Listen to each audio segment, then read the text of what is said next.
പള്ളിപ്പുറത്തു നിന്ന് വരുന്നു. എനിക്ക് 7 വർഷമായിട്ട് എൻ്റെ കാലിൽ അലർജി ഉണ്ടായിരുന്നു. അപ്പോൾ അച്ഛനിങ്ങനെ ഒരു ദിവസം വിളിച്ച് പറഞ്ഞു, അലർജി മാറാതെ അങ്ങനെ രോഗങ്ങളൊക്കെ ഉള്ളവർ ക്ഷമിച്ച് കുമ്പസാരിച്ച് പ്രാർത്ഥിക്കാൻ പറഞ്ഞു. അങ്ങനെ ഞാൻ നല്ലൊരു കുമ്പസാരിച്ച് പ്രാർത്ഥിച്ചു. എനിക്ക് 27 വർഷമായിട്ട് ഒരു ബന്ധുവിനോട് വഴക്കുണ്ടായിരുന്നു. ഈ കുമ്പസാരിച്ചതിന് ശേഷം ആ വ്യക്തി എന്നെ ഫോണിൽ വിളിച്ച് സംസാരിച്ചു. 2 ദിവസത്തിന് ശേഷം ആ അലർജി പൂർണ്ണമായിട്ട് എനിക്ക് സുഖപ്പെട്ടു. 27 വർഷമായിട്ടുള്ള അലർജിയാണോ? 7 വർഷമായിട്ടുള്ള അലർജി. എന്ത് അലർജിയാ? കാലിൽ വ്രണം പോലെ ആകുമായിരുന്നു. 2 കാലും? ഈ ഒരു കാലിൽ അത് മരുന്നൊക്കെ പലതും ചെയ്തിട്ടൊന്നും മാറ്റണ്ടായില്ല.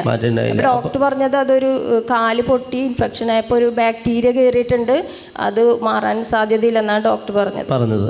അല്ലാതെ എന്താ ചെയ്തത്? അത്ഭുതമാലയാണോ കണ്ടത്?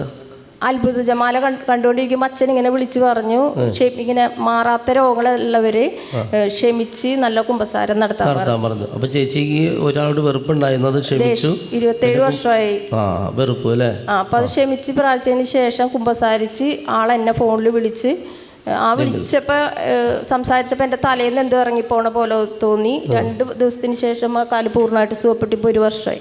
നല്ലൊരു കൈയടി കൊടുത്ത് കണ്ടോ, 1 വർഷമായി സൗഖ്യം കിട്ടിയിട്ട് കണ്ടോ. പ്രൈസലോ. പിന്നെ മോന് ജോലിക്ക് വേണ്ടിയിട്ട് അച്ഛൻ 33 അത്ഭുത ജപമാല കണ്ട് പ്രാർത്ഥിക്കാൻ പറഞ്ഞു. അപ്പോൾ അത് 33 ആകുന്നതിന് മുമ്പ് തന്നെ അവനൊരു നല്ലൊരു കമ്പനിയിൽ ഇൻ്റർവ്യൂ അറ്റൻഡ് ചെയ്ത്, പക്ഷേ ഓഫർ ലെറ്റർ ഒന്നും വന്നില്ല. അപ്പോൾ എന്നോട് പറഞ്ഞു ഒന്നും ആയില്ലെന്ന് പറഞ്ഞു. അപ്പം ഞാൻ ഫോൺ വെച്ചതിന് ശേഷം ഇങ്ങനെ പ്രാർത്ഥിച്ചു, ഈശോ ഈ ജോലി കിട്ടി, ഈശോ മഹത്വപ്പെടുത്തി എന്നെ അനുഗ്രഹിക്കണേന്ന് പറഞ്ഞു പ്രാർത്ഥിച്ചു. പിറ്റേ ദിവസം തന്നെ അവന് ഓഫർ ലെറ്റർ കിട്ടി. 2 മാസത്തിന് ശേഷം പഴയ കമ്പനിയിൽ നിന്ന് ഇപ്പോൾ അവന് ജോയിൻ ചെയ്ത് ജോലിക്ക് കയറി. പിന്നെ കയ്യിൽ എൻ്റെ കക്ഷത്തിലൊരു മുഴയുണ്ടായിരുന്നു. അപ്പോൾ അച്ഛനിങ്ങനെ വിളിച്ച് പറഞ്ഞു, കക്ഷത്തിൽ മുഴയുള്ള ഒരാൾക്ക് സൗഖ്യം കിട്ടുന്നു എന്ന് പറഞ്ഞു. ആ കക്ഷത്തിലെ മുഴ 2.5 മാസം ഞാനത് കാണാൻ തുടങ്ങിയിട്ട് അത് പൂർണ്ണമായിട്ട് എനിക്ക് സുഖപ്പെട്ടു. പിന്നെ ഹോർമോണിൻ്റെ ഇംബാലൻസ് മൂലം എനിക്ക് അതിശക്തമായ ചൂടുണ്ടായിരുന്നു. ടാബ്ലറ്റൊക്കെ കുറേ നാൾ കഴിച്ചു. സ്കിന്നൊക്കെ വളരെ ഡ്രൈ ആകും. തോർത്ത് ഇങ്ങനെ നനച്ചൊക്കെ ഞാൻ വയറിൽ കെട്ടിയൊക്കെയാണ് കിടക്കണത്. രാത്രി ഒരു 4 പ്രാവശ്യമൊക്കെ കുളിക്കും. പക്ഷെ അതിന് ശേഷം അതെനിക്ക് പൂർണ്ണമായിട്ടും സുഖപ്പെട്ടു. പിന്നെ ഒരു തയ്യൽ കടയുള്ള മകളെ കർത്താവ് അനുഗ്രഹിക്കുന്നു എന്ന് അച്ഛൻ 2 പ്രാവശ്യം വിളിച്ചു പറഞ്ഞു. അപ്പോൾ എനിക്കൊരു തയ്യൽ കടയുണ്ട്. അവിടെ ആ കെട്ടിടത്തിനൊരു ജപ്തിയുടെ ഒരു പ്രശ്നമുണ്ട്.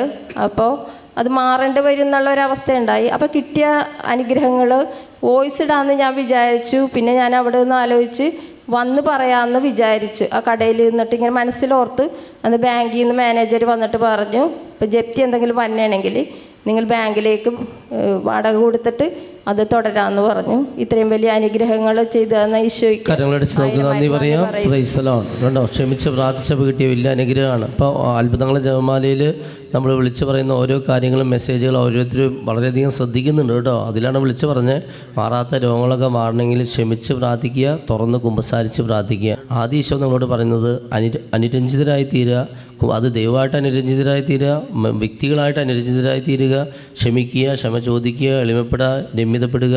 അതാണ് ആദ്യം ചെയ്യേണ്ടത്. പിന്നെ നമ്മൾ എന്ത് പ്രാർത്ഥിച്ചാലും ദൈവം ആ മേഖലയിൽ വലിയ അനുഗ്രഹം നമുക്ക് ലഭിക്കുകയാണ് കേട്ടോ. സൗഖ്യമായാലും മറ്റു മേഖലകളാണെങ്കിലും.